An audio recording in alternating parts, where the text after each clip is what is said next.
I am not unaware that many difficulties beset those who undertake to give an account of the ancient myths, and especially is this true with respect to the myths about Heracles. Or, as regards the magnitude of the deeds which he accomplished, it is generally agreed that Heracles has been handed down as one who surpassed all men of whom memory, from the beginning of time, has brought down an account. Consequently, it is a difficult attainment to report each one of his deeds in a worthy manner and to present a record which shall be on a level with labours so great, the magnitude of which won for him the prize of immortality. Furthermore, since in the eyes of many men, the very early age and astonishing nature of the facts which are related make the myths incredible, a writer is under the necessity either of omitting the greatest deeds and so detracting somewhat from the fame of the god, or of recounting them all, and in so doing making the history of them incredible. Or some readers set up an unfair standard and require in the accounts of the ancient myths the same exactness as in the events of our own time, and using their own life as a standard, they pass judgment on those deeds, the magnitude of which throw them open to doubt, and estimate the might of Heracles by the weakness of the men of our day, with the result that the exceeding magnitude of his deeds makes the account of them incredible. For, speaking generally, when the histories of myths are concerned, a man should by no means scrutinize the truth with so sharp an eye.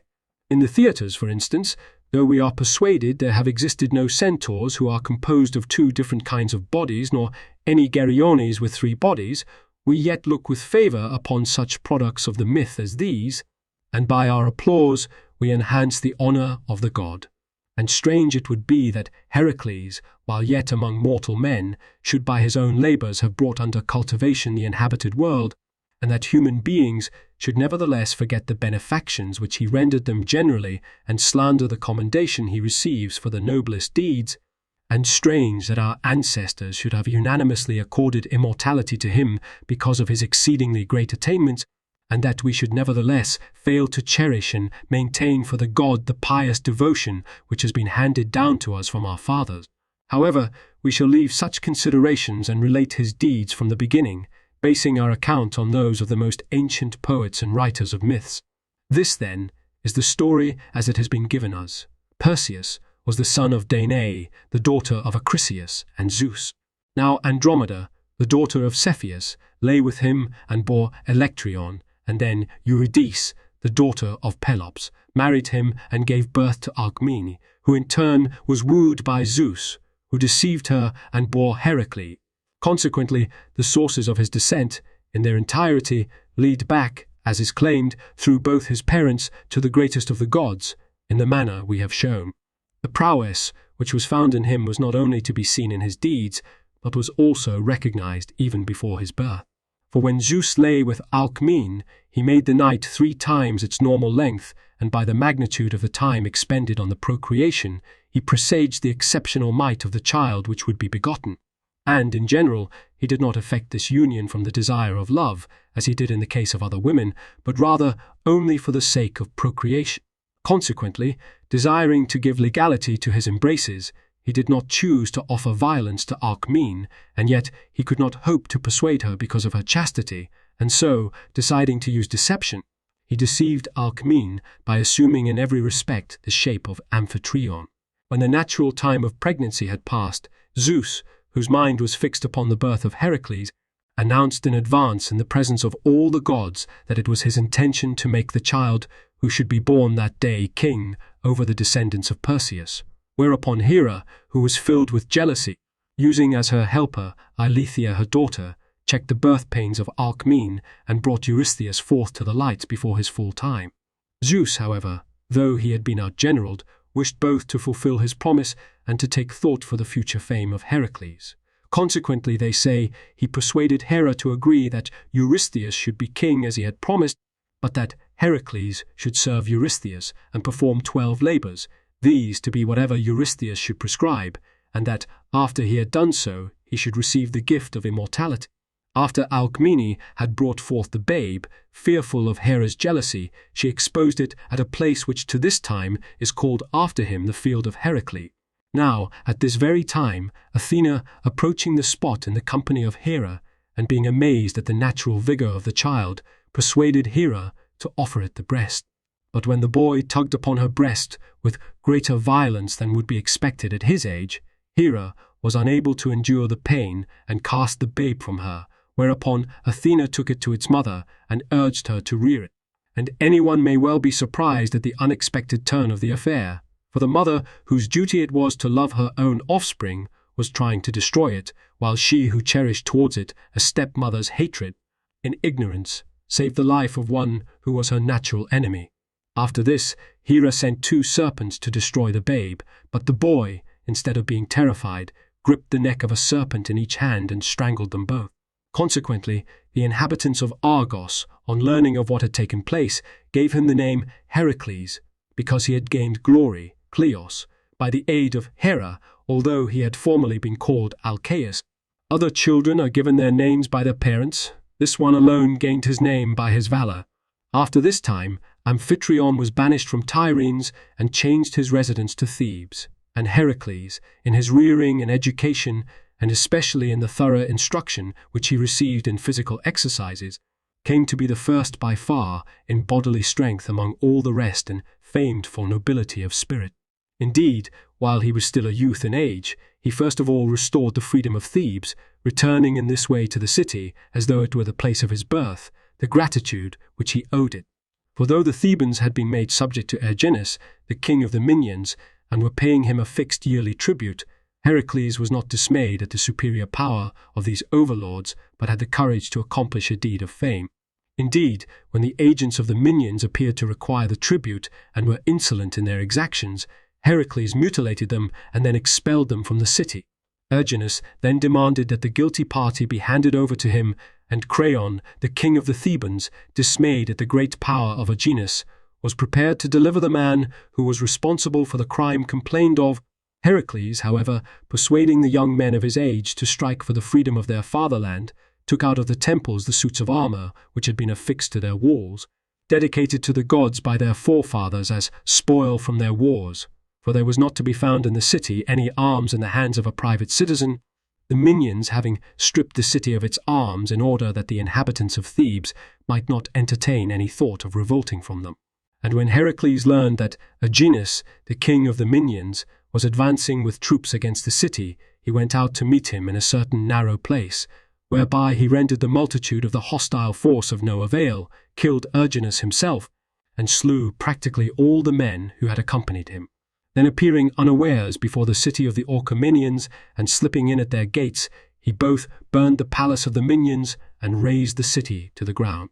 After this deed had been noised about throughout the whole of Greece, and all men were filled with wonder at the unexpected happening, Creon the king, admiring the high achievement of the young man, united his daughter Megara in marriage to him and entrusted him with the affairs of the city, as though he were his lawful son.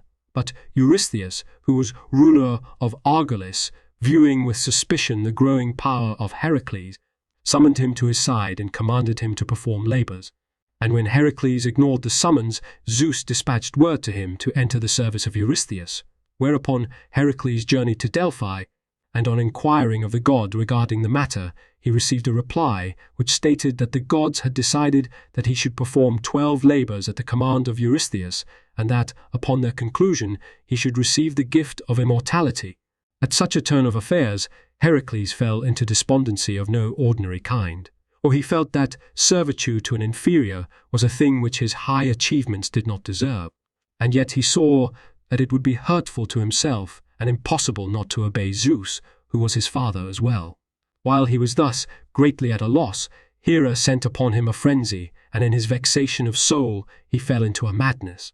As the affliction grew on him, he lost his mind and tried to slay Iolaus, and when Iolaus made his escape but his own children by Megara were nearby, he shot his bow and killed them under the impression that they were enemies of his. When he finally recovered from his madness and recognized the mistake he had made through a misapprehension, he was plunged in grief over the magnitude of the calamity. And while all extended him sympathy and joined in his grief, for a long whole he stayed inactive at home, avoiding any association or meeting with men. At last, however, time assuaged his grief, and making up his mind to undergo the dangers, he made his appearance at the court of Eurystheus. The first labor which he undertook was the slaying of the lion, in Nemea. This was a beast of enormous size, which could not be wounded by iron or bronze or stone, and required the compulsion of the human hand for his subduing. It passed the larger part of its time between Mycenae and Nemea, in the neighborhood of a mountain which was called Tritus from a peculiarity which it possessed, for it had a cleft at its base which extended clean through it, and in which the beast was accustomed to lurk. Heracles came to the region and attacked the lion, and when the beast retreated into the cleft, after closing up the other opening, he followed in after it and grappled with it, and winding his arms about its neck, choked it to death. The skin of the lion he put about himself, and since he could cover his whole body with it because of its great size, he had in it a protection against the perils which were to follow. The second labor which he undertook was the slaying of the Lernaean Hydra, springing from whose single body were fashioned 100 necks, each bearing the head of a serpent. And when one head was cut off, the place where it was severed put forth 2 others. For this reason it was considered to be invincible, and with good reason, since the part of it which was subdued sent forth a 2-fold assistance in its place. Against a thing so difficult to manage as this, Heracles devised an ingenious scheme, and commanded Iolaus to sear with a burning brand the part which had been severed, in order to check the flow of the blood. So when he had subdued the animal by this means, he dipped the heads of his arrows in the venom, in order that when the missile should be shot, the wound which the point made might be incurable. The third command which he received was the bringing back alive of the Erymanthian boar, which lived on Mount Lampeia in Arcadia. This command was thought to be exceedingly difficult, since it required of the man who fought such a beast that he possessed such a superiority over it as to catch precisely the proper moment in the very heat of the encounter. Or should he let it loose while it still retained its strength, he would be in danger from its tushes, and should he attack it more violently than was proper, then he would have killed it, and so the labor would remain unfulfilled. However, when it came to the struggle, he kept so careful an eye on the proper balance that he brought back the boar alive to Eurystheus. And when the king saw him carrying the boar on his shoulders, he was terrified and hid himself in a bronze vessel. About the time that Heracles was performing these labors, there was a struggle between him and the centaurs, as they are called, the reason being as follows. Pholus was a centaur, from whom the neighboring mountain came to be called Pholi, and receiving Heracles, with the courtesies due to a guest, he opened for him a jar of wine, which had been buried in the earth. This jar, the writers of myths relate, had of old been left with a certain centaur by Dionysus, who had given him orders only to open it when Heracles should come to that place. And so, 4 generations after that time, when Heracles was being entertained as a guest, Pholus recalled the orders of Dionysus. Now when the jar had been opened and the sweet odor of the wine, because of its great age and strength, came to the centaurs dwelling near there, it came to pass that they were driven mad. Consequently, they rushed in a body to the dwelling of Pholus and set about plundering him of the wine in a terrifying manner. At this, Pholus hid himself in fear, but Heracles, to their surprise, grappled with those who were employing such violence. He had indeed to struggle with beings who were gods on their mother's side, who possessed the swiftness of horses, who had the strength of 2 bodies, and enjoyed in addition the experience and wisdom of men. The centaurs advanced upon him, some with pine trees which they had plucked up together with the roots, others with great rocks, some with burning firebrands, and still others with axes such as are used to slaughter oxen. But he withstood them without sign of fear, and maintained a battle which was worthy of his former exploits. The centaurs were aided in their struggle by their mother Nephele, who sent down a heavy rain, by which she gave no trouble to those who had 4 legs, but for him who was supported upon 2 made the footing slippery. Despite all this, Heracles maintained an astonishing struggle with those who enjoyed such advantages as these, slew the larger part of them, and forced the survivors to flee.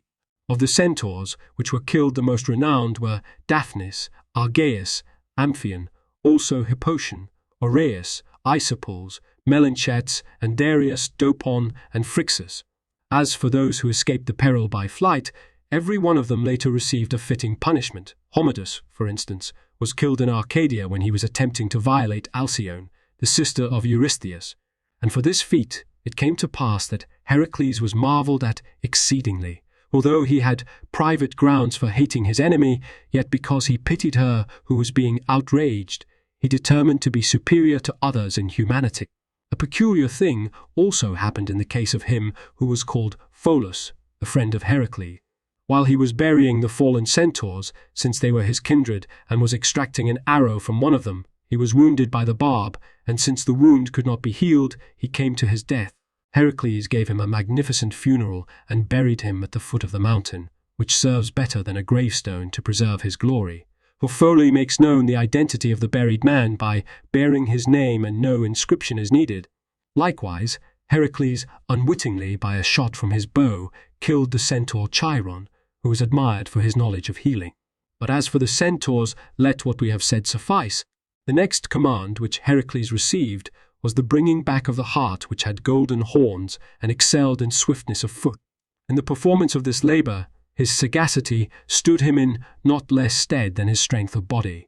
For some say that he captured it by the use of nets, others that he tracked it down and mastered it while it was asleep, and some that he wore it out by running it down. One thing is certain, that he accomplished this labor by sagacity of mind, without the use of force, and without running any perils. Heracles then received a command to drive the birds out of the Stymphalian lake, and he easily accomplished the labor by means of a device of art and by ingenuity. The lake abounded, it would appear, with a multitude of birds without telling, which destroyed the fruits of the country round about. Now, it was not possible to master the animals by force, because of the exceptional multitude of them, and so the deed called for ingenuity in cleverly discovering some device. Consequently, he fashioned a bronze rattle whereby he made a terrible noise and frightened the animals away, and furthermore, by maintaining a continual din, he easily forced them to abandon their siege of the place and cleanse the lake of them. Upon the performance of this labor, he received a command from Eurystheus to cleanse the stables of Algiers, and to do this without the assistance of any other man. These stables contained an enormous mass of dung, which had accumulated over a great period, and it was a spirit of insult which induced Eurystheus to lay upon him the command to clean out this dung. Heracles declined, as unworthy of him to carry this out upon his shoulders, in order to avoid the disgrace which would follow upon the insulting command, and so, turning the course of the Alpheus River, as it is called, into the stables and cleansing them by means of the stream, he accomplished labor in a single day, and without suffering any insult. Surely, then, we may well marvel at the ingenuity of Heracles, for he accomplished the ignoble task involved in the command without incurring any disgrace or submitting to something which would render him unworthy of immortality. The next labor which Heracles undertook was to bring back from Crete the bull of which, they say, Pasiphae had been enamored, and sailing to the island he secured the aid of Minos the king and brought it back to Peloponnesus, having voyaged upon its back over so wide an expanse of sea. After the performance of this labor, Heracles established the Olympic Games, having selected for so great a festival the most beautiful of places, which was the plain lying along the banks of the Alpheus River, where he dedicated these games to Zeus the Father, and he stipulated that the prize in them should be only a crown, since he himself had conferred benefits upon the race of men without receiving any monetary reward.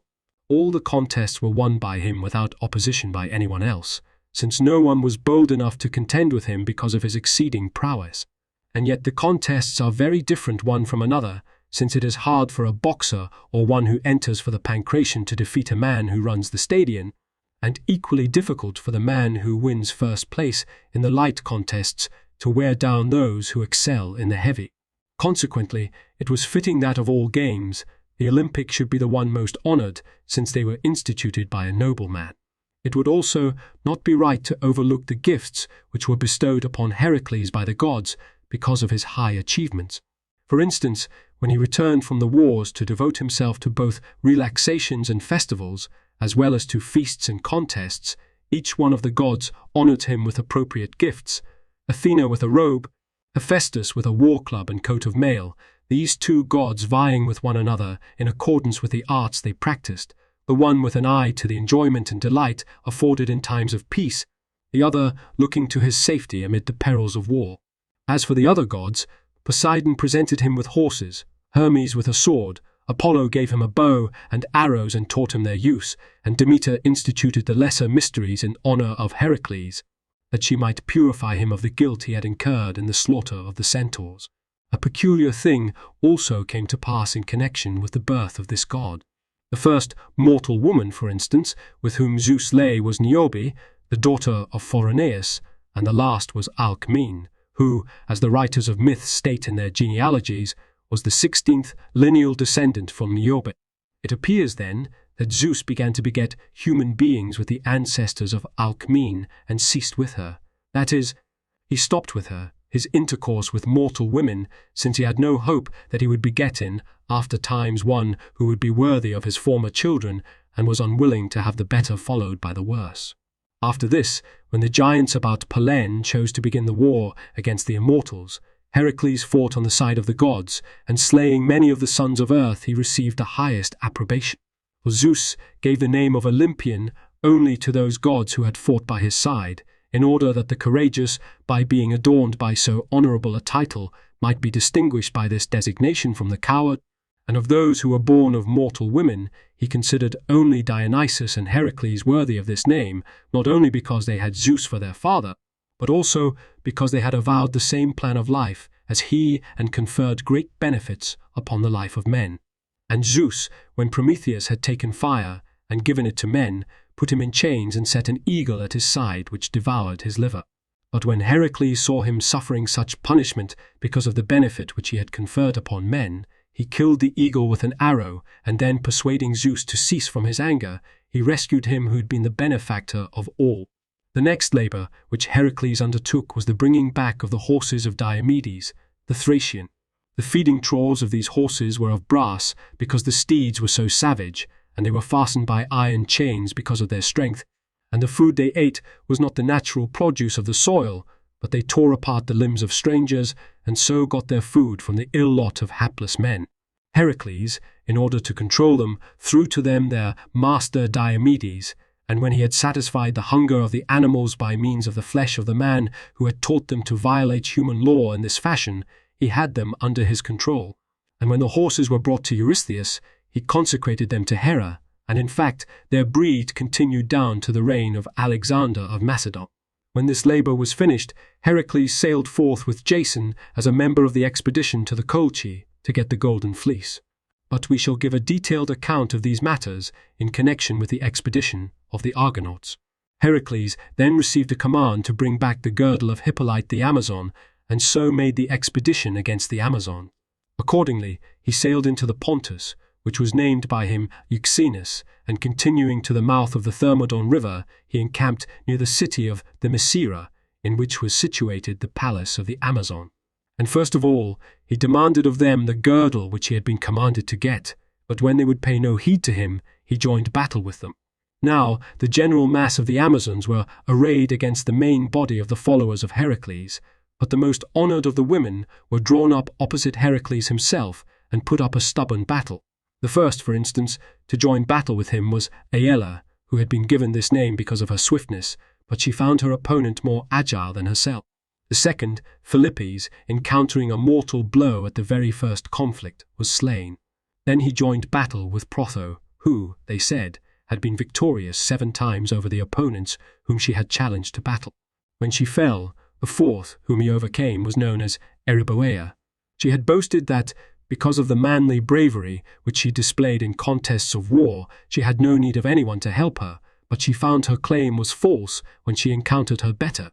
The next, Celaeno, Eurybia, and Phoebe, who were companions of Artemis in the hunt and whose spears found their mark invariably, did not even graze the single target, but in that fight they were one and all cut down as they stood shoulder to shoulder with each other. After them, Deianira, Asteria, and Marpe, and Tecmessa and Alcippe were overcome. The last named had taken a vow to remain a maiden, and the vow she kept, but her life she could not preserve. The commander of the Amazons, Melanippe, who was also greatly admired for her manly courage, now lost her supremacy, and Heracles, after thus killing the most renowned of the Amazons and forcing the remaining multitude to turn in flight, cut down the greater number of them, so that the race of them was utterly exterminated. As for the captives, he gave Antiope as a gift to Theseus, and set Melanippe free, accepting her girdle as her ransom. Eurystheus then enjoined upon him as a 10th labor the bringing back of the cattle of Geryones, which pastured in the parts of Iberia which slope towards the ocean. And Heracles, realizing that this task called for preparation on a large scale and involved great hardships, gathered a notable armament and a multitude of soldiers such as would be adequate for this expedition. For it had been noised abroad throughout all the inhabited world that Chrysaor, who received this appellation because of his wealth, was king over the whole of Iberia, and that he had 3 sons to fight at his side, who excelled in both strength of body and the deeds of courage which they displayed in contests of war. It was known, furthermore, that each of these sons had at his disposal great forces which were recruited from warlike tribes. It was because of these reports that Eurystheus, thinking any expedition against these men would be too difficult to succeed, had assigned to Heracles the labor just described. But Heracles met the perils with the same bold spirit which he had displayed in the deeds which he had performed up to this time. His forces he gathered and brought to Crete, having decided to make his departure from that place. For this island is especially well situated for expeditions against any part of the inhabited world. Before his departure, he was magnificently honored by the natives, and wishing to show his gratitude to the Cretans, he cleansed the island of the wild beasts which infested it. And this is the reason why, in later times, not a single wild animal, such as a bear or wolf or serpent or any similar beast, was to be found on the island. This deed he accomplished for the glory of the island, which, the myths relate, was both the birthplace and the early home of Zeus. Setting sail then, from Crete, Heracles put in at Libya, and first of all he challenged to a fight Antaeus, whose fame was noised abroad because of his strength of body and his skill in wrestling, and because he was wont to put to death all strangers whom he had defeated in wrestling, and grappling with him, Heracles slew the giant. Following up this great deed, he subdued Libya, which was full of wild animals, and large parts of the adjoining desert, and brought it all under cultivation, so that the whole land was filled with ploughed fields and such plantings in general as bear fruit, much of it being devoted to vineyards and much to olive orchards. And, speaking generally, Libya, which before that time had been uninhabitable because of the multitude of the wild beasts which infested the whole land, was brought under cultivation by him, and made inferior to no other country in point of prosperity. He likewise punished with death such men as defied the law or arrogant rulers, and gave prosperity to the cities. And the myths relate that he hated every kind of wild beast and lawless men, and warred upon them because of the fact that it had been his lot that while yet an infant the serpents made an attempt on his life, and that when he came to man's estate he became subject to the power of an arrogant and unjust despot who laid upon him these labors. After Heracles had slain Antaeus, he passed into Egypt and put to death Busiris, the king of the land, who made it his practice to kill the strangers who visited that country. Then he made his way through the waterless part of Libya, and coming upon a land which was well watered and fruitful, he founded a city of marvelous size, which was called Hecatompylon, giving it this name because of the multitude of its gates. And the prosperity of this city continued until comparatively recent times, when the Carthaginians made an expedition against it with notable forces under the command of able generals, and made themselves its masters. And after Heracles had visited a large part of Libya, he arrived at the ocean near Geer, where he set up pillars on each of the 2 continents. His fleet accompanied him along the coast, and on it he crossed over into Iberia. And finding there the sons of Chrysaor encamped at some distance from one another with 3 great armies, he challenged each of the leaders to single combat and slew them all. And then, after subduing Iberia, he drove off the celebrated herds of cattle. He then traversed the country of the Iberians, and since he had received honors at the hands of a certain king of the natives, a man who excelled in piety and justice, he left with the king a portion of the cattle as a present. The king accepted them, but dedicated them all to Heracles, and made it his practice each year to sacrifice to Heracles the fairest bull of the herd. And it came to pass that the kine are still maintained in Iberia, and continue to be sacred to Heracles down to our own time. But since we have mentioned the pillars of Heracles, we deem it to be appropriate to set forth the facts concerning them. When Heracles arrived at the farthest points of the continents of Libya and Europe, which lie upon the ocean, he decided to set up these pillars to commemorate his campaign. And since he wished to leave upon the ocean a monument which would be had in everlasting remembrance, he built out both the promontories, they say, to a great distance. Consequently, whereas before that time a great space had stood between them. He now narrowed the passage, in order that by making it shallow and narrow, he might prevent the great sea monsters from passing out of the ocean into the inner sea, and that at the same time the fame of their builder might be held in everlasting remembrance by reason of the magnitude of the structure. Some authorities, however, say just the opposite, namely, that the two continents were originally joined, and that he cut a passage between them, and that by opening the passage he brought it about that the ocean was mingled with our sea. On this question, however, it will be possible for every man to think as he may please. A thing very much like this he had already done in Greece. For instance, in the region which is called Tempe, where the country is like a plain and was largely covered with marshes, he cut a channel through the territory which bordered on it, and carrying off through this ditch all the water of the marsh, he caused the plains to appear, which are now in Thessaly along the Peneus River. But in Boeotia he did just the opposite, and damming the stream which flowed near the Minion city of Orchomenus, he turned the country into a lake and caused the ruin of that whole region. But what he did in the Thessaly was to confer a benefit upon the Greeks, whereas in Boeotia he was exacting punishment from those who dwelt in Minian territory, because they had enslaved the Thebans. Heracles, then, delivered over the kingdom of the Iberians to the noblest men among the natives, and, on his part, took his army, and passing into Celtica, and traversing the length and breadth of it, he put an end to the lawlessness and murdering of strangers to which the people had become addicted. And since a great multitude of men from every tribe flocked to his army of their own accord, he founded a great city which was named Alatia after the wandering Ale on his campaign. But he also mingled among the citizens of the city many natives, and since these surpassed the others in multitude, it came to pass that the inhabitants as a whole were barbarized. The Celts, up to the present time, hold this city in honour, looking upon it as the hearth and mother city of all Celtica. And for the entire period from the days of Heracles, this city remained free and was never sacked until our own time. But at last, Gaius Caesar, who has been pronounced a god because of the magnitude of his deeds, took it by storm and made it and the other Celt subjects of the Romans. Heracles then made his way from Celtica to Italy, and as he traversed the mountain pass through the Alps, he made a highway out of the route, which was rough and almost impassable, with the result that it can now be crossed by armies and baggage trains. The barbarians who had inhabited this mountain region had been accustomed to butcher and to plunder such armies as passed through when they came to the difficult portions of the way, but he subdued them all, slew those that were the leaders in lawlessness of this kind, and made the journey safe for succeeding generations. And after crossing the Alps, he passed through the level plain of what is now called Galatia and made his way through Liguria.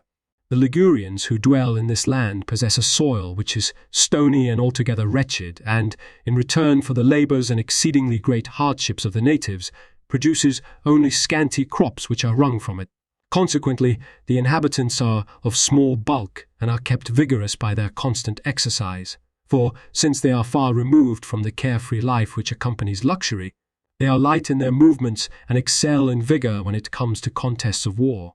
In general, the inhabitants of the region round about are inured to continuous work, and since the land requires much labour for its cultivation, the Ligurians have become accustomed to require the women to share in the hardships which the cultivation involves.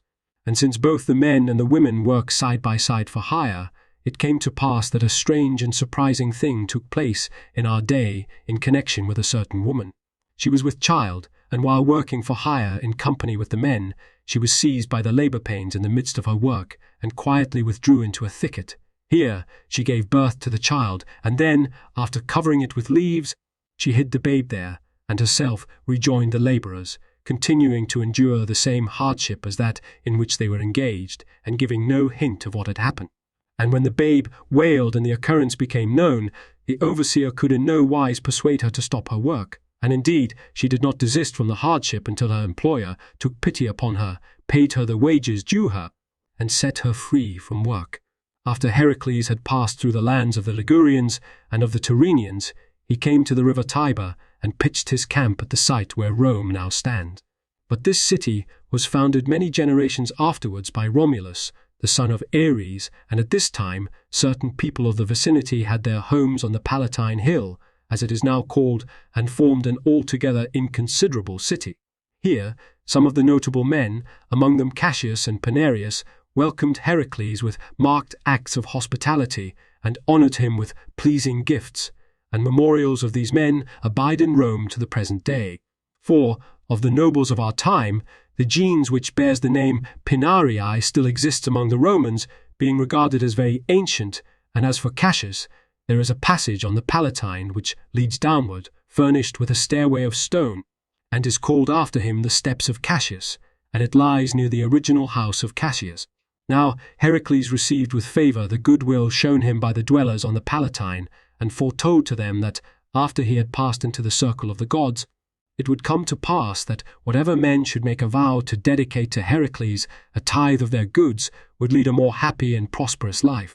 And in fact, this custom did arise in later times and has persisted to our own day. For many Romans, and not only those of moderate fortunes, but some even of great wealth, who have taken a vow to dedicate a tenth to Heracles and have thereafter become happy and prosperous, have presented him with a tenth of their possessions, which came to 4,000 talents.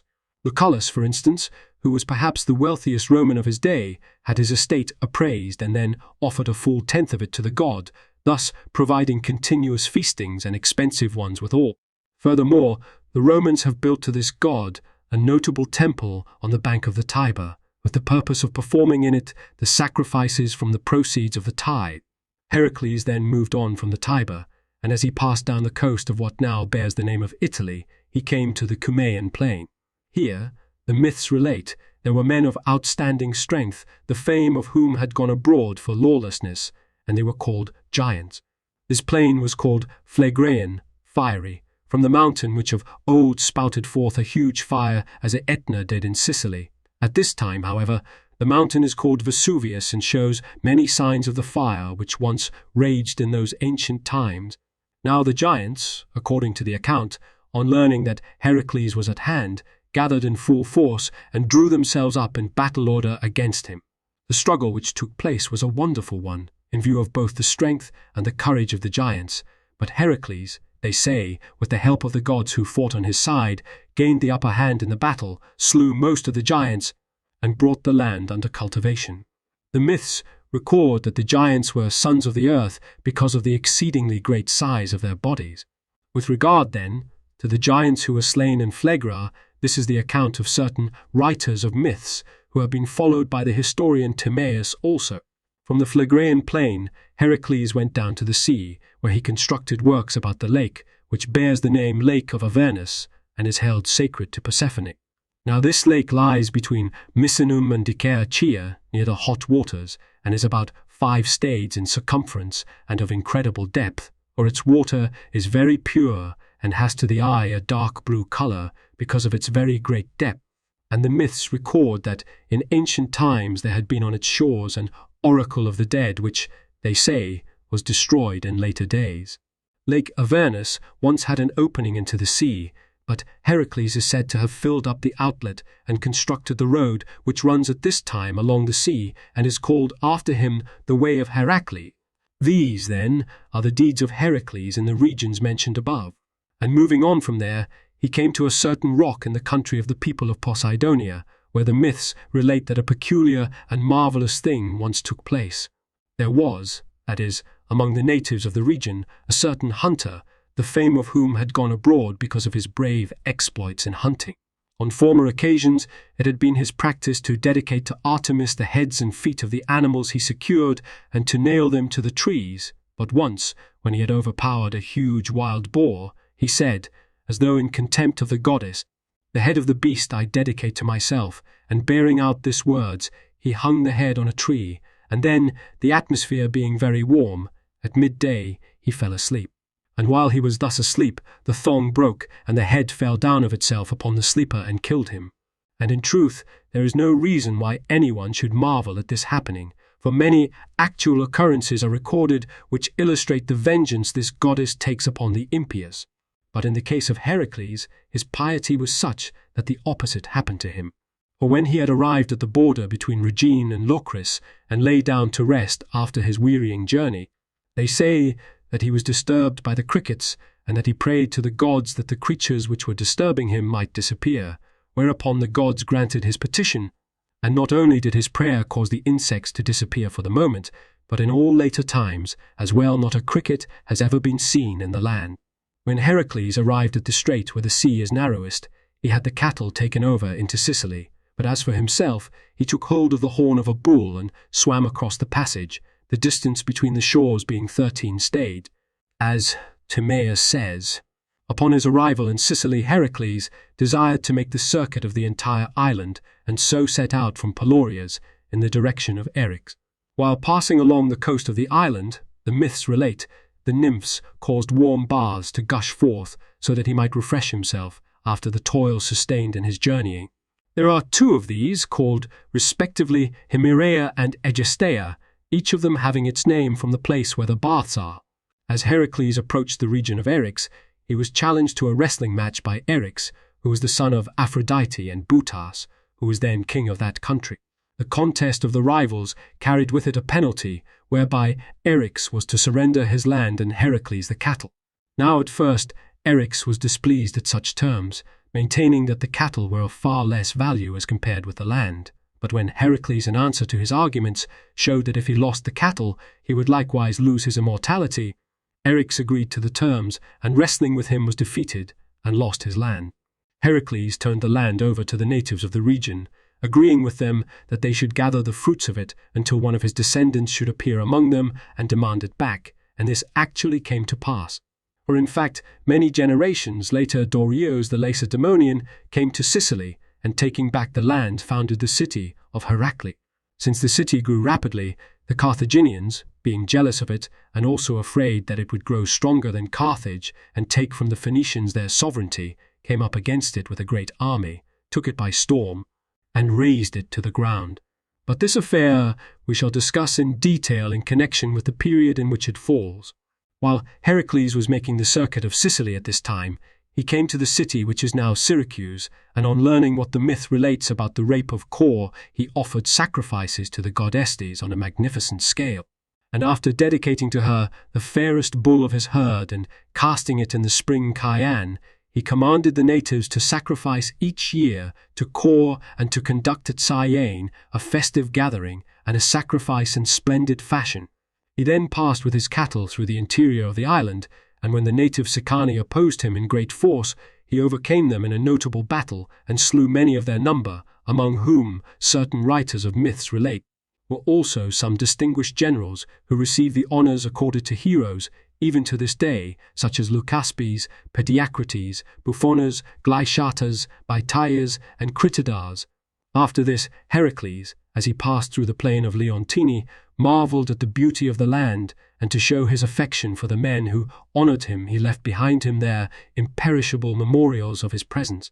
And it came to pass that a peculiar thing took place near the city of Agerium. Here he was honored on equal terms with the Olympian gods by festivals and splendid sacrifices, and though before this time he had accepted no sacrifice, he then gave his consent for the first time, since the deity was giving intimations to him of his coming immortality. For instance, there was a road not far from the city, which was all of rock, and yet the cattle left their tracks in it as if in a waxy substance. Since then, this same thing happened in the case of Heracles as well, and his 10th labor was likewise coming to an end. He considered that he was already to a degree participating in immortality, and so accepted the annual sacrifices which were offered him by the people of the city. Consequently, as a mark of his gratitude to the people who had found favor with him, he built before the city a lake 4 stades in circumference, which he ordained should be called by his name. And he likewise gave his name to the molds of the tracks which the cattle had left in the rock, and dedicated to the hero Geryones, a sacred precinct which is honored to this day by the people of that region. To Iolaus, his nephew, who was his companion on the expedition, he likewise dedicated a notable sacred precinct, and ordained that annual honors and sacrifices will be offered to him, as is done even to this day. For all the inhabitants of this city, let the hair of their heads grow from their birth in honor of Iolaus, until they have obtained good omens in costly sacrifices, and have rendered the god propitious. and such a holiness and majesty pervade the sacred precinct that the boys who fail to perform the customary rites lose their power of speech and become like dead men. But so soon as any one of them who is suffering from this malady takes a vow that he will pay the sacrifice and vouchsafes to the god a pledge to that effect, at once, they say, he is restored to health. Now the inhabitants, in pursuance of these rites, call the gate at which they come into the presence of the god and offer him these sacrifices, the Heraclean, and every year with the utmost zeal they hold games which include gymnastic contests and horse races. And since the whole populace, both free men and slaves, unite in approbation of the god, they have commanded their servants, as they do honor to him apart from the rest, to gather in bands, and when they come together to hold banquets and perform sacrifices to the god. Heracles then crossed over into Italy with the cattle and proceeded along the coast. There he slew Licinius as he was attempting to steal some of the cattle, and to Croton, whom he killed by accident. He accorded a magnificent funeral and erected for him a tomb, and he foretold to the natives of the place that also in after times a famous city would arise which should bear the name of the man who had died. But when Heracles had made the circuit of the Adriatic and had journeyed around the gulf on foot, he came to Epirus, whence he made his way to Peloponnesus. And now that he had performed the 10th labor, he received a command from Eurystheus to bring Cerberus up from Hades to the light of day.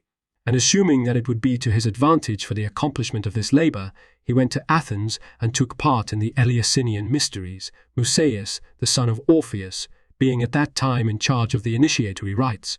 Since we have mentioned Orpheus, it will not be inappropriate for us in passing to speak briefly about him. He was the son of Oeagrus, a Thracian by birth, and in culture and song music and poesy he far surpassed all men of whom we have a record, for he composed a poem which was an object of wonder and excelled in its melody when it was sung.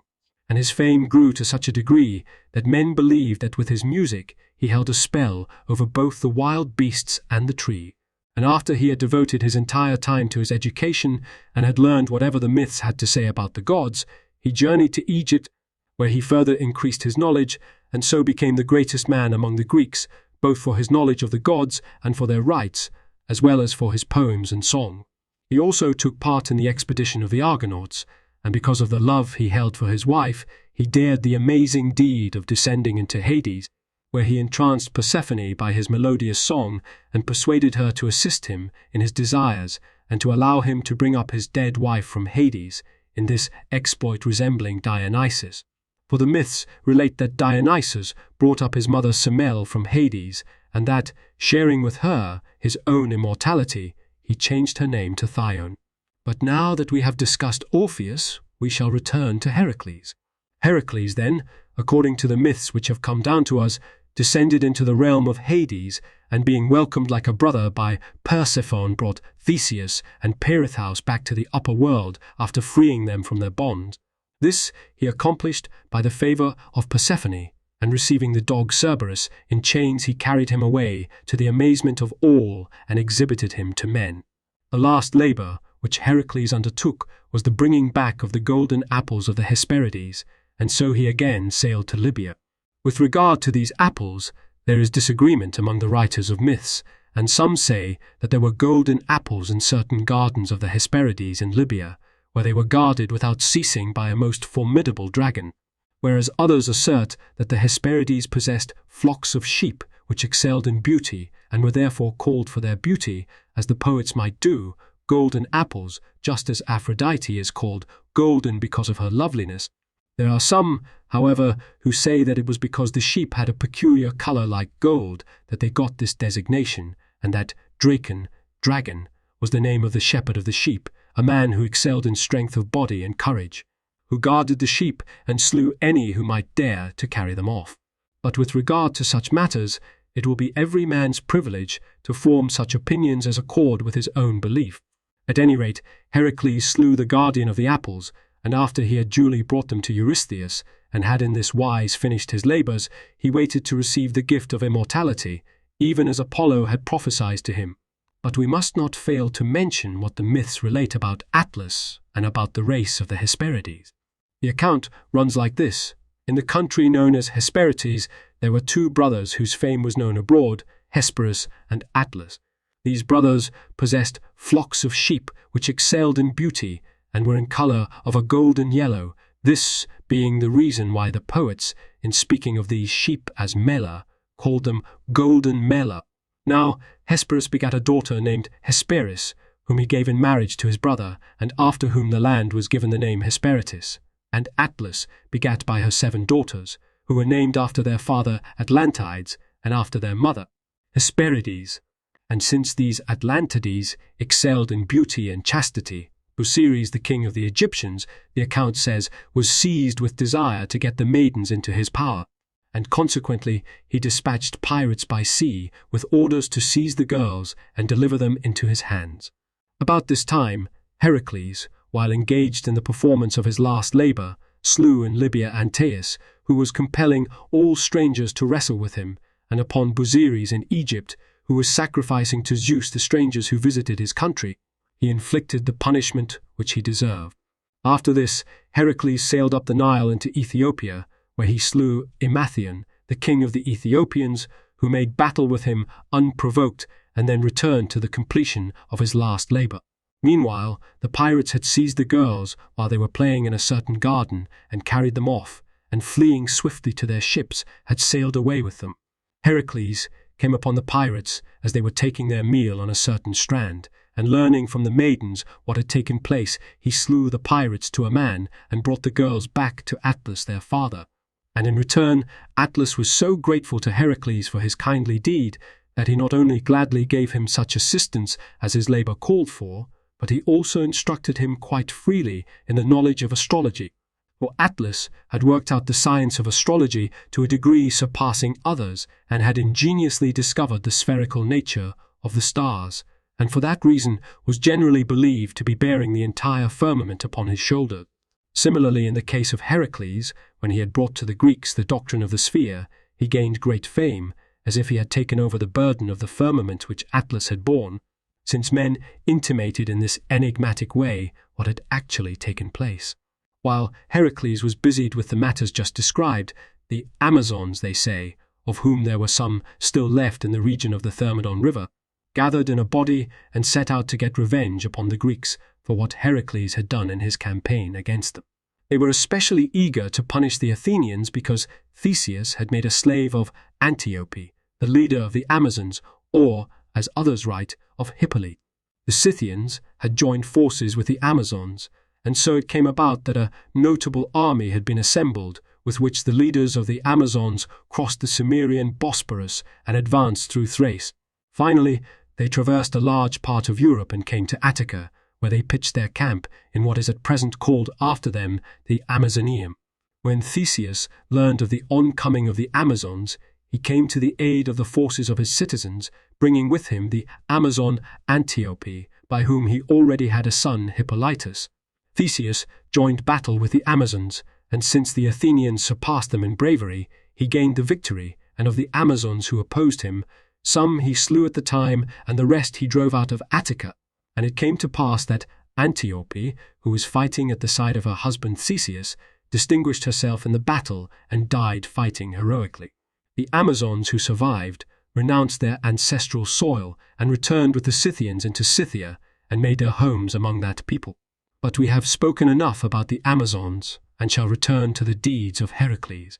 After Heracles had performed his labors, the god revealed to him that it would be well if, before he passed into the company of the gods, he should dispatch a colony to Sardinia and make the sons who had been born to him by the daughters of Thespius, the leaders of the settlement, and so he decided to send his nephew Iolaus with the boys, since they were still quite young. Now, it seems to us indispensable that we should speak first of the birth of the boys, in order that we may be able to set forth more clearly what is to be said about the colony. Thespius was by birth a distinguished man of Athens and son of Erechtheus, and he was king of the land which bears his name and begot by his wives, of whom he had a great number, 50 daughters. And when Heracles was still a boy, but already of extraordinary strength of body, the king strongly desired that his daughters should bear children by him. Consequently, he invited Heracles to a sacrifice, and after entertaining him in brilliant fashion, he sent his daughters one by one in to him. And Heracles lay with them all, brought them all with child, and so became the father of 50 sons. These sons all took the same name after the daughters of Thespius, and when they had arrived at manhood, Heracles decided to send them to Sardinia to found a colony, as the oracle had commanded.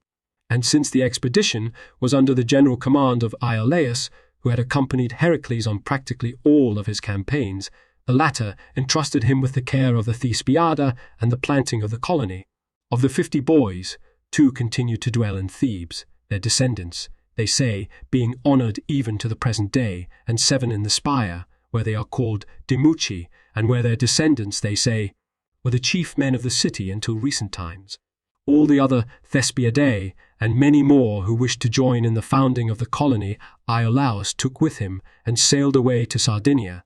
Here he overcame the natives in battle and divided the fairest part of the island into allotments, especially the land which was a level plain and is called to this day Iolaeolaeum. When he had brought the land under cultivation and planted it with fruit-bearing trees, he made of the island an object of contention. For instance, it gained such fame for the abundance of its fruits that at a later time the Carthaginians, when they had grown powerful, desired the island and faced many struggles and perils for possession of it. But we shall write of these matters in connection with the period to which they belong. At the time we are considering, Iolaus established the colony, and summoning Daedalus from Sicily, he built through him many great works, which stand to this day, and are called Daedaleia, after their builder. He also had large and expensive gymnasia, constructed and established courts of justice, and the other institutions which contribute to the prosperity of a state.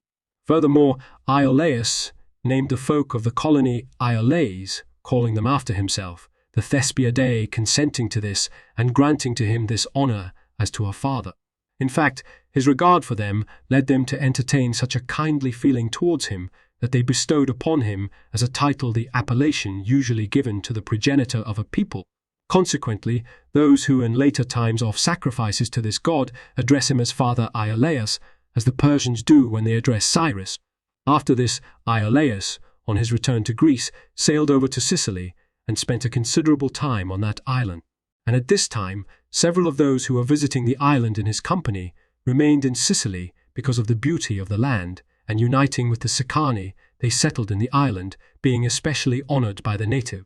Iolaus also received a great welcome, and since he conferred benefits upon many men, he was honored in many of the cities with sacred precincts and with such distinctions as are accorded to heroes. And a peculiar and astonishing thing came to pass in connection with this colony in Sardinia.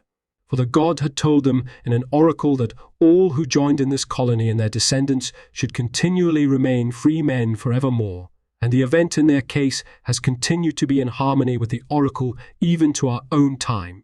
For the people of the colony in the long course of time came to be barbarized, since the barbarians who took part in the colony above them outnumbered them, and so they removed into the mountainous part of the island and made their home in the rough and barren regions, and there, accustoming themselves to live on milk and meat, and raising large flocks and herds, they had no need of grain. They also built themselves underground dwellings, and by spending their lives in such dug-out homes, they avoided the perils which wars entail. As a consequence, both the Carthaginians in former days and the Romans later, despite the many wars which they waged with this people, did not attain their design. As regards Iolaus, then, and the Thespiadae and the colony which was sent to Sardinia, we shall rest satisfied with what has been said, and we shall continue the story of Heracles from the point at which our account left off. After Heracles had completed his labors, he gave his own wife Megara in marriage to Iolaus, being apprehensive of begetting any children by her because of the calamity which had befallen their other offspring, and sought another wife by whom he might have children without apprehension. Consequently, he wooed Io, the daughter of Eurytus, who was ruler of Oechalia. But Eurytus was hesitant because of the ill fortune which had come in the case of Megara, and replied that he would deliberate concerning the marriage. Since Heracles had met with a refusal to his suit because of the dishonor which had been shown him, he now drove off the mares of Eurytus. But Ephitus, the son of Eurytus, harbored suspicions of what had been done, and came to Tyrrhenes in search of the horses, whereupon Heracles, taking him up on a lofty tower of the castle, asked him to see where they were by chance grazing anywhere. and when Iphitus was unable to discover them, he claimed that Iphitus had falsely accused him of the theft and threw him down headlong from the tower. Because of his murder of Iphitus, Heracles was attacked by a disease, and coming to Neleus at Pylos, he besought him to purify him of the blood guilt. Thereupon Neleus took counsel with his sons, and found that all of them, with the exception of Nestor, who was the youngest, agreed in advising him that he should not undertake the rite of purification. Heracles then went to Deiphobus, the son of Hippolytus, and prevailing upon him, was given the rite of purification, but being still unable to rid himself of the disease, he inquired of Apollo how to heal it. Apollo gave him the answer that he would easily rid himself of the disease if he should be sold as a slave and honorably pay over the purchase price of himself to the sons of Iphitus, and so, being now under constraint to obey the oracle, he sailed over to Asia in company with some of his friends. There he willingly submitted to be sold by one of his friends, and became the slave of Omphale, the daughter of Iardanus, who was still unmarried and was queen of the people who were called at that time Maeonians, but now Lydians. The man who had sold Heracles paid over the purchase price to the sons of Iphitus, as the oracle had commanded, and Heracles, healed now of the disease and serving Omphale as her slave, began to mete out punishment upon the robbers who infested the land.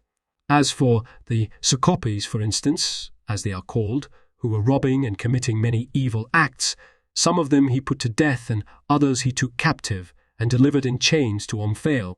Celeus, who was seizing any strangers who passed by and was forcing to hoe his vineyards, he slew by a blow with his own hoe, and from the Aetoni, who had been plundering a large part of the land of Omphale, he took away their booty, and the city, which they had made the base of their raids, he sacked, and enslaving its inhabitants, razed it to the ground. Omphale was pleased with the courage Heracles displayed, and on learning who he was and who had been his parents, she marveled at his valor, set him free, and marrying him bore him Lamus. Already before this, while he was yet a slave, there had been born to Heracles by a slave, a son, Cleodaeus. After this, Heracles, returning to Peloponnesus, made war against Ilium, since he had a ground of complaint against its king, Laomedon. For when Heracles was on the expedition with Jason to get the golden fleece and had slain the sea monster, Laomedon had withheld from him the mares which he had agreed to give him, and of which we shall give a detailed account a little later in connection with the Argonauts. At that time, Heracles had not had the leisure, since he was engaged upon the expedition of Jason, but later he found an opportunity and made war upon Troy with 18 ships of war, as some say, but, as Homer writes, with 6 in all, when he introduces Heracles' son to Polemus as saying, "Aye, what a man, they say, was Heracles in might, my father he, steadfast with heart of lion, who once came here to carry off the mares of King Laomedon, with but 6 ships and scantier men, yet sacked he then the city of proud Ilium, and made her streets bereft." When Heracles, then, had landed on the coast of the Troad, he advanced in person with his select troops against the city, and left in command of the ships Acles, the son of Amphiaraus.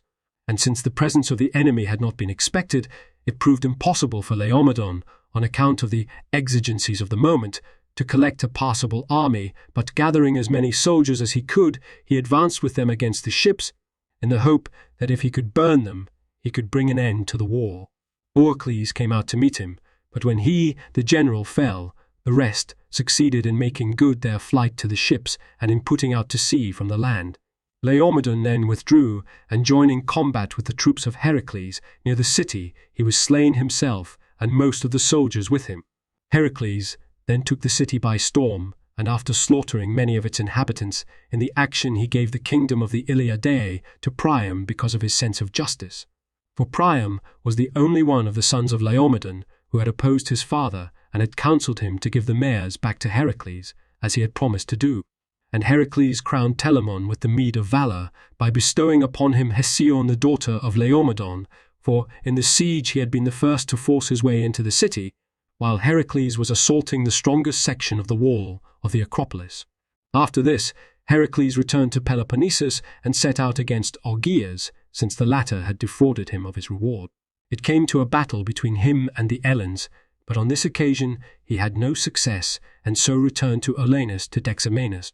The latter's daughter Hippolyte was being joined in marriage to Azan, and when Heracles, as he sat at the wedding feast, observed the centaur Eurytion acting in an insulting manner towards Hippolyte and endeavoring to do violence to her, he slew him. When Heracles returned to Tiryns, Eurystheus charged him with plotting to seize the kingdom and commanded that he and Alcmene and Iphicles and Iolaus should depart from Tiryns. Consequently, he was forced to go into exile, along with these just mentioned, and made his dwelling in Phaneus in Arcadia. This city he took for his headquarters, and learning once that a sacred procession had been sent forth from Elis to the isthmus in honor of Poseidon, and that Eurytus, the son of Algeas, was at the head of it, he fell unexpectedly upon Eurytus and killed him near Cleonae, where a temple of Heracles still stands. After this, he made war upon Elis and slew Algeas its king, and taking the city by storm, he recalled Phyleus, the son of Algeas, and gave the kingdom into his hands. For the son had been exiled by his father at the time when he had served as arbitrator between his father and Heracles in the matter of the reward, and had given the decision to Heracles. After this, Hippocoon exiled from Sparta, his brother Tyndareus and the sons of Hippocoon, 20 in number, put to death Eoneus, who was the son of Lysimnius and a friend of Heracles, whereupon Heracles was angered and set out against them, and being victorious in a great battle, he made a slaughter of every man of them.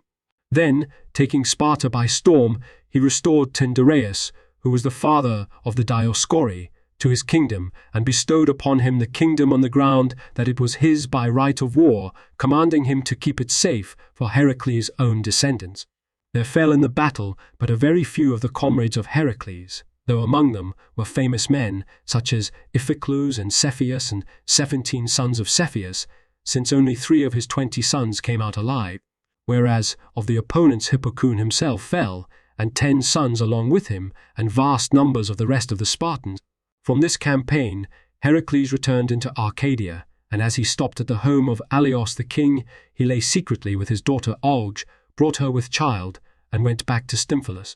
Aleos was ignorant of what had taken place, but when the bulk of the child in the womb betrayed the violation of his daughter, he inquired who had violated her. And when Org disclosed that it was Heracles who had done violence to her, he would not believe what she had said, but gave her into the hands of Nauplius his friend with orders to drown her in the sea. But as Og was being led off to Nauplia and was near Mount Parthenium, she felt herself overcome by the birth pains and withdrew into a nearby thicket as if to perform a certain necessary act. Here she gave birth to a male child, and hiding the babe in some bushes, she left it there.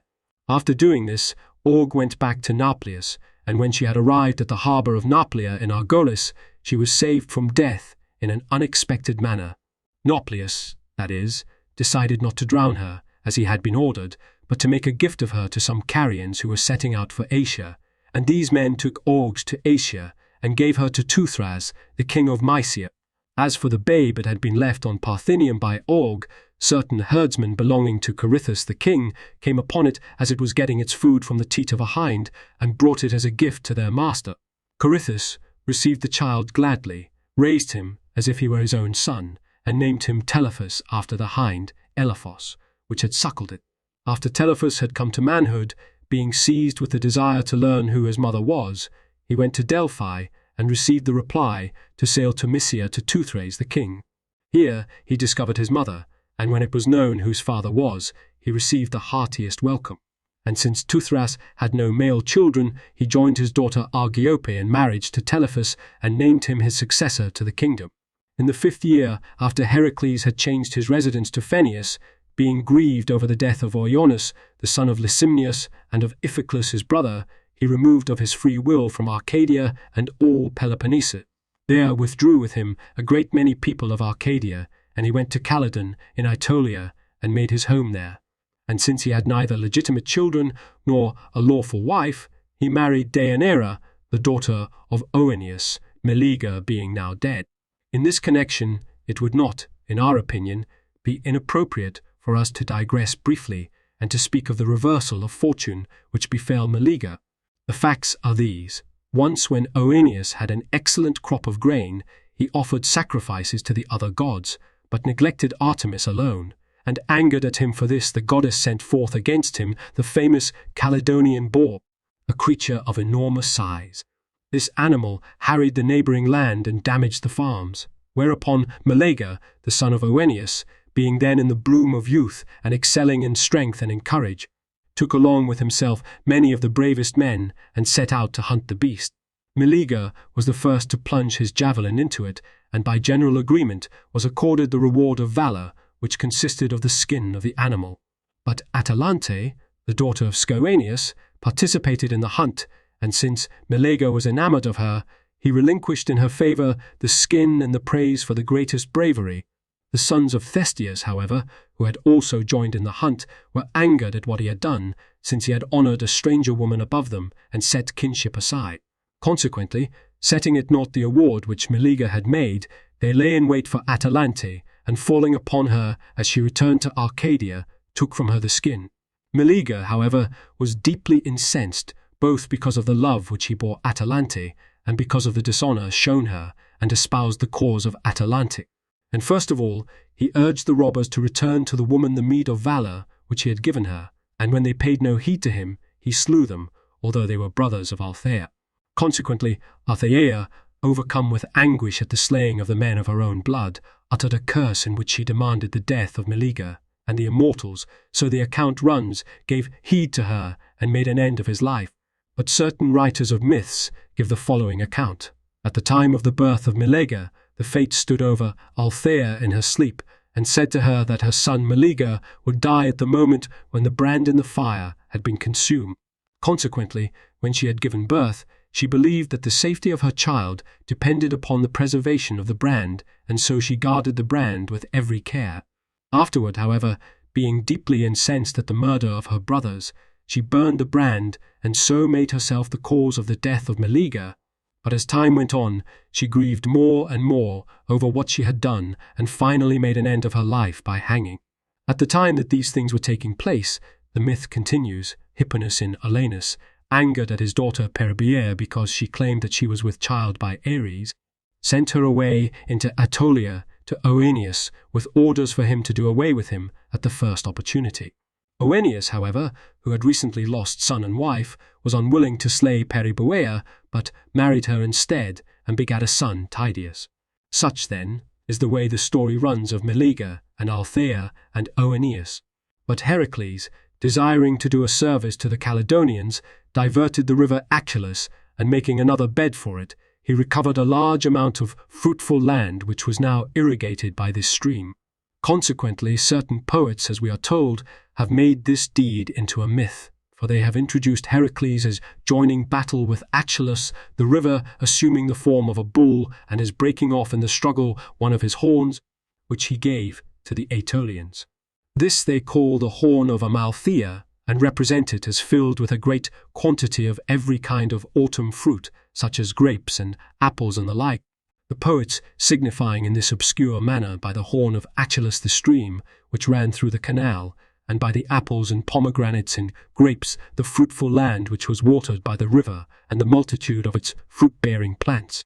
Moreover, they say that the phrase Amalthea's horn is used as of a quality incapable of being softened, amalakistia, whereby is indicated the tense vigor of the man who built the work.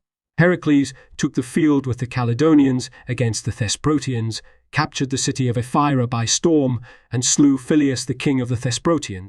And taking prisoner the daughter of Phyleus, he lay with her, and begat the Polemus. 3 years after his marriage to Deianira, Heracles was dining in the home of Oeneus, and Eurynomus, the son of Architeles, who was still a lad in years, was serving him. And when the boy made some slip in the service, Heracles gave him a blow with his fist, and striking him too hard, he unintentionally killed the lad. Overcome with grief at this misfortune, he went again into voluntary exile from Caledonia, along with his wife Deianira, and Hylas, his son by her, who was still a boy in years. And when, in his journeying, he arrived at the Euanus River, he found there the centaur Nessus, who was conveying travellers across the river for a fee. Nessus carried Deianira across first, and becoming enamored of her because of her beauty, he tried to assault her. But when she called to her husband for help, Heracles shot the centaur with an arrow, and Nessus struck even while he was having intercourse with her, and because of the sharpness of the blow being at once on the point of death, told Deianira that he would give her a love charm to the end that Heracles should never desire to approach any other woman.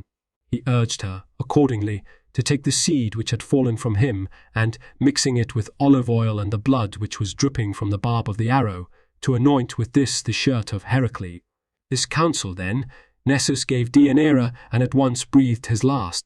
And she put the seed, as Nessus had enjoined upon her, into a jar, and dipped in it the barb of the arrow, and kept it all unknown to Heracles. And he, after crossing the river, came to Syx, the king of Trachis, and made his dwelling with him, having with him the Arcadians, who always accompanied him on his campaign. After this, when Phylas, the king of the Dryopes, had in the eyes of men committed an act of impiety against the temple of Delphi, Heracles took the field against him in company with the inhabitants of Meles, slew the king of the Drapes, drove the rest of them out of the land, and gave it to the people of Meles. And the daughter of Phylas he took captive, and lying with her begat a son Antiochus. By Deianira he became the father of 2 sons, younger than Hyllus, Glenius, and Hodites. Of the Dryopes who had been driven from their land, some passed over into Euboea, and founded there the city Charistus. Others sailed to the island of Cyprus, where they mixed with the natives of the island and made their home, while the rest of the Dryopes took refuge with Eurystheus, and won his aid because of the enmity which he bore to Heracles. And with the aid of Eurystheus they founded 3 cities in Peloponnesus, Essene, Hermione, and Eion. After the removal of the Dryopes from their land, a war arose between the Doriaes, who inhabit the land called Hestiaetis, whose king was Aegimius, and the Lapithae dwelling about Mount Olympus, whose king was Coronis, the son of Caeneus. And since the Lapithae greatly excelled in the number of their forces, the Doriaes turned to Heracles for aid and implored him to join with them, promising him a 3rd part of the land of Doris and of the kingship. And when they had won him over, they made common cause in the campaign against the Lapithae. Heracles had with him the Arcadians who accompanied him on his campaigns, and mastering the Lapithae with their aid, he slew King Coronis himself, and massacring most of the rest he compelled them to withdraw from the land which was in dispute. After accomplishing these deeds, he entrusted to Aegimius the 3rd part of the land, which was his share, with orders that he keep it in trust in favour of Heracles' descendants. He now returned to Trachis, and upon being challenged to combat by Cycnus, the son of Ares, he slew the man, and as he was leaving the territory of Etonus and was making his way through Pelasgiotes, he fell in with Ormenius the king, and asked of him the hand of his daughter, Astydameia. When Ormenius refused him because he already had for lawful wife Deianira, the daughter of Oeneus Heracles, took the field against him, captured his city, and slew the king who would not obey him, and taking captive Astydameia, he lay with her and begat a son, Cassippus. After finishing this exploit, he set out to Oechalia to take the field against the sons of Eurytus, because he had been refused in his suit for the hand of Iole. The Arcadians again fought on his side, and he captured the city and slew the sons of Eurytus, who were Toxius, Molion, and Clytius. And taking Iole captive, he departed from Euboea to the promontory which is called Cenaeum. At Cenaean Heracles, wishing to perform a sacrifice, dispatched his attendant Lycias to Deianira his wife, commanding him to ask her for the shirt and robe which he customarily wore in the celebration of sacrifices. But when Deianira learned from Lycias of the love which Heracles had for Iole, she wished him to have a greater affection for herself, and so anointed the shirt with the love charm which had been given her by the centaur, whose intention was to bring about the death of Heracles. Lycias, then, in ignorance of these matters, brought back the garments for the sacrifice, and Heracles put on the shirt which had been anointed, and as the strength of the toxic drug began slowly to work, he met with the most terrible calamity. For the arrow's barb had carried the poison of the adder, and when the shirt for this reason, as it became heated, attacked the flesh of the body, Heracles was seized with such anguish that he slew Lycias, who had been his servant, and then, disbanding his army, returned to Trachis. As Heracles continued to suffer more and more from his malady, he dispatched Lysimnius and Iolaus to Delphi to inquire of Apollo what he must do to heal the malady, but Deianira was so stricken by the magnitude of Heracles' misfortune that, being conscious of her error, she ended her life by hanging herself. The god gave the reply that Heracles should be taken, and with him his armor and weapons of war, unto 8, and that they should build a huge pyre near him. What remained to be done, he said, would rest with Zeus. Now when Iolaus had carried out these orders and had withdrawn to a distance to see what would take place, Heracles, having abandoned hope for himself, ascended the pyre and asked each one who came up to him to put torch to the pyre.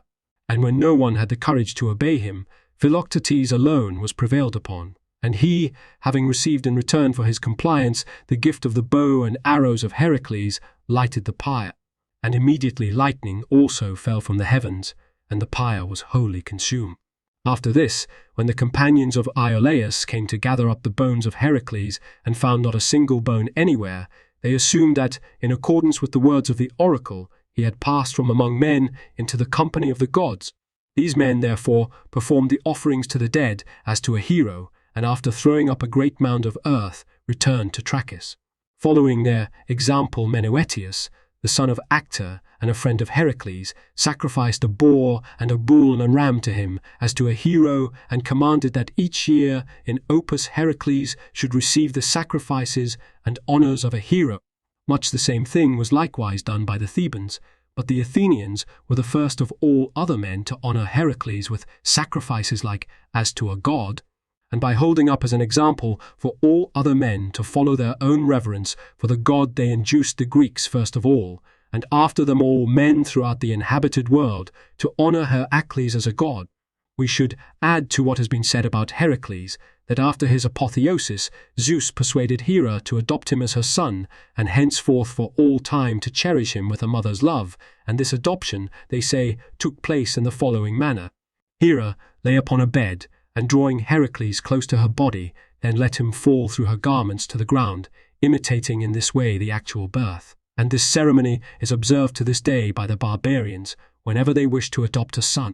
Hera, the myths relate, after she had adopted Heracles in this fashion, joined him in marriage to Hebe, regarding whom the poet speaks in the Nicaea. I saw the shade of Heracles, but for himself he takes delight of feasts among the immortal gods, and for his wife he hath the shapely-ankled Hebe. They report of Heracles further that Zeus enrolled him among the 12 gods, but that he would not accept this honor, for it was impossible for him thus to be enrolled unless one of the 12 gods were first cast out. Hence, in his eyes, it would be monstrous for him to accept an honor which involved depriving another god of his honor. Now, on the subject of Heracles, if we have dwelt over long, we have at least omitted nothing from the myths which are related concerning him. The Lorb editor's notes: 1. i.e. to Zeus. 2. The goddess who assisted in travail. 3. Descendant of Perseus by another line and later king of Argos. 4. Kep. Book 1.24. 4. But Heracles won his fame, not through Hera, but through his own achievements, and so many philologists derive the first part of his name not from Hera, but from Era, service. 5. Literally, an ephebus in Athens at the age of 18. 6. i.e. cut off their hands and their feet. 7. Perforated. 8. cp. Strabo 8.3, 10. 9. The word means a cloud. 10. i.e. Eurystheus. 11. Usually known as the Minotaur, bull of Minos. Kep. Chap. 77. 7. 12. The contest in boxing and wrestling. Thayer's note: not two different sports, but a single combat sport that can be thought of as combining the elements of boxing and wrestling, but in fact was more like modern freestyle fighting. For details, see the article Pancratium in Smith's Dictionary of Greek and Roman Antiquity. 13. The famous foot race, 606 4 feet long. 14. These were celebrated at Agrae, southeast of the Acropolis, on the Ilissus, the greater mysteries at Elias's. 15. In Chaps. 41. 56. 16. i.e. hospitable to strangers. 17. i.e. whirlwind. 18. He of the golden sword. 19. Seep. Book 1.21. 4. 20. cp. Book 1.88. 5. 20. One of 100 gates. 22. Cadiz. 23. The Straits of Gibraltar are arc 12 miles wide, and for 8 miles the average depth is 250 fathoms. 24. The references to Lake Corpais. 25 and 52 BCE, the account of the siege and capture of Alesia is in Caesar, the Gallic War, 7.68 f. 26 Cisalpine Gaul. 27 A similar story of women of Liguria is told by Strabo, 3.417, on the authority of Posidonius. 28 Etruscans. 29 The Scalae Casii. 30 Timaeus of Tauromenium in Sicily was born about 350 BCE and is reputed to have lived to the age of 96. His greatest work was a history of Sicily and the West from the earliest times to 264 BCE. 31 The Roman Puteoli. 32 The hot springs of Baiae, the famous summer resort of the Romans, which, according to Strabo, 5.45, were suited both to the taste of the fastidious and to the cure of disease, Tra of Jones in the LCLE. 33 The Roman Pastum, modern pesto. 34 In the toe of Italy. 35 The Strait of Messina. 36 i.e. from the eastern extremity of the north coast to the western. 37 CP Aristophanes, The Clouds, 1051, where, pray, did you ever see baths of Heracles, Heraclea Lotra, that were cold? All naturally hot springs were commonly called Heraclea by the Greeks. 38 i.e. Mount Eryx, at the northwest corner of Sicily, now Mete San Giuliano. 39 The checkered career of Dorieus, of the royal line of Sparta, and so a Heraclid, is given in some detail in Herodotus 5.41. 8. 40 No account of this is in the extant portions of Diodorus. This Heraclea in the region about Mete Eryx is not to be confused with the well-known Heraclea Minoa in the territory of Agrigentum. The date of its destruction is not known. 41 Cor, the maiden, i.e. Persephone, and Demeter. 42 Key P. Book 5.4 for an account of the connection of this spring with the myth of Kor. 43 called Pediocrates by Xenagoras Frey. 21 Jacobi. 44 the native city of Diodorus. 45 i.e. Heracles also left his footprints in the rock. 46 the word melon means both sheep and apple. 47 or the phrase may mean the spherical arrangement of the stars, but cup. 278 and 2. 48 the Strait of Kerch, which connects the Sea of Azov with the Black Sea.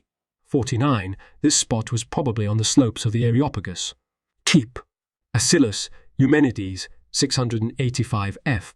And this hill of Ares, whereon the Amazons had their seat and pitched their tents, what time they came, embattled in resentment against Theseus, and in those days built up this new citadel with lofty towers to rival his, and sacrificed to Ares and sacrificed to Ares. Theodore Smith in the LCL. 50 the territory of the city of Thespiae in Boeotia. 51 this was done, according to some ancient writers, on 50 successive nights, according to others, on 7 nights when 7 daughters lay with Heracles each night, one refusing and being sentenced by him to lifelong maidenhood. But some writers, A.G. Pausanias, 9.27, 7, Gregorius Nazianzenus, Orat, 5, Contra Julianumi, Migny S. Geer, 35.661, state that this deed was accomplished by Heracles in one night and counted as his 13th labor. 52 i.e. each took the name Thespiades, son of Thespius. 53 the word means protector of the people. 54 this is not found in the extant portions of Diodorus. 55 Apollo in Delphi. 56 CP, book 5.15. 57 CP, chap 11. 58 this story is told below in chap 42. 59 Iliad 5.638 42. 60 Augeas had agreed to give Heracles Ornethenth of his herds in payment for the cleansing of his stable. 61 a city of Achaia. 62 the mother of Meleager. 63 i.e. the idea of Heracles' strength is suggested both by the name Amalthea, the first part of which is the same as that of Amalakistia, hardness, and by the hard thing a horn is a most fanciful conception. For another explanation of the origin of the phrase Amalthea's horn kept, Book 3.68. 64. This differs slightly from the account in Sophocles, Women of Trachis, 572 f. Where Nessus enjoins upon Deianira, if thou gatherest with thy hands the blood clotted round my wound, at the place where the Hydra, Lerna's monstrous growth, hath tinged the arrow with black gall, this shall be to thee a charm for the soul of Heracles, so that he shall never look upon any woman to love her more than thee, True of Jeb. And the incident takes place while Heracles is taking Deianira home as his bride. 65 i.e. of the Lernaean Hydra, see Chap 11.5. 66 Odyssey 11.623. Thayer's notes. The Pinarei became, if anything, more illustrious after Diodorus's time. Lucius Pinarius was close enough to Julius Caesar for the latter to have made him an heir. See it, Jul 83. A good 3 generations after Diodorus, the successful career of Aeneas Pinarius is recorded in this honorific inscription at Hispellum, the modern Spello, in Regio v. Umbria, late 1s AD, or the surviving half of the inscription at least. Caneusum Pinarius Luciae filius Papirius Papiria tribu Cornelius Clemens legatus pro praetore exercitus pro praetore exercitus ite geised in Germania supercar adium sacrarum locorum que publici ornament is triumphalius ornament obresser in I Germania Prospia Gestascher Isles 997, as expanded in Macrum and Woodhead, select documents of the principates of the Flavian emperors including the year of Revolution AD 68, 1966, 1966, on the facade of the Church of Slorenzo. Spello. My Photo 1997. Earlier men of the Pinarius family are mentioned by Diodorus in XC 66 and XVIII 60. E.B. Diodorus seems to have the great altar of Hercules in mind, Hercules Invicti Ara Maxima in Platna Ashby, but there were several temples to the god in Rome. See the Index to a Pogographical Dictionary of Ancient Rome, CV, Temples. See previous next to images with borders lead to more information. The thicker the border, the more information. Details here, up to Diodorus Classical Texts, Lacuscius Home. A page or image on this site is in the public domain only if its URL has a total of 1 asterisk. If the URL has 2 asterisks, the item is copyright someone else and used by permission or fair use. If the URL has none, the item is C. Bill Thayer. See my copyright page for details and contact information. Page updated 6 April 19.